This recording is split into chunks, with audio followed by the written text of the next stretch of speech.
Good afternoon from Port St. Lucie. This is Professor DeFerro with Lesson 6 of 21st Century Japanese Commerce.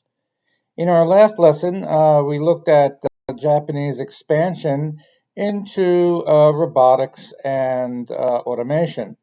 Now, in the 21st century, Japan made another innovation, their fourth consecutive successful strategic venture in the world market.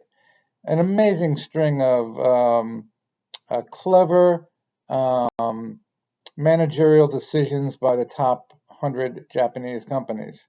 Their success continued with phones, and in particular iPhones. One might think that, well, the company that invented the iPhone, Apple, they should be making all the money from their phones, right? No, wrong. iPhone only makes 6% of the total sale of an iPhone. That's an unfortunate byproduct of delegating components to other places and people. iPhone does not make the components for the iPhone. They delegate the components to other countries.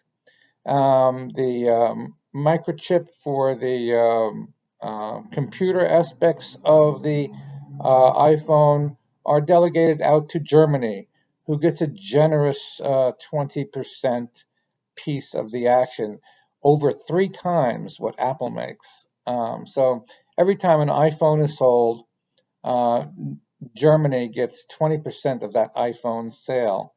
And this is what makes Germany the most powerful country in the EU.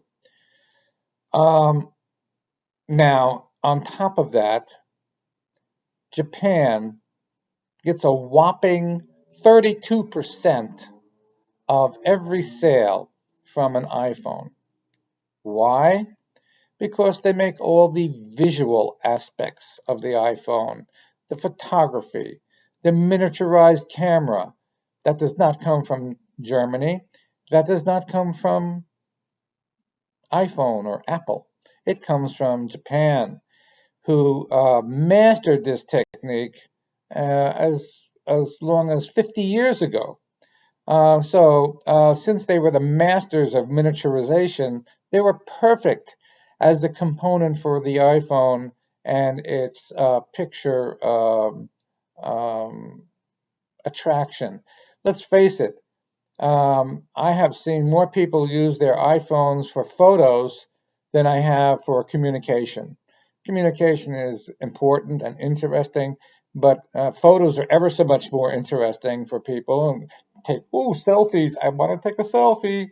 Okay, so they might not call people every day, but they will take pictures every day. So that's why Japan makes more money than Germany, because taking pictures is more important than communication. Very simple.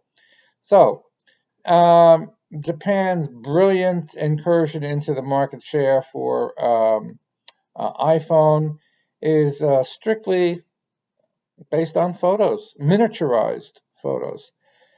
And a miniaturized platform which can be utilized for anything you can think of can be utilized by the Japanese platform. So that is our lesson for tonight. The successful exploitation of the Japanese economy in the 21st century is built upon cell phones, and in particular iPhones. Many cell phone companies use Japanese components, and the Japanese make money from all of them, and they make more money than any other country in the world on cell phones. Until next time, this is Professor DeFerro from Port St. Lucie, wishing you all a happy and healthy day. Take care. Bye-bye.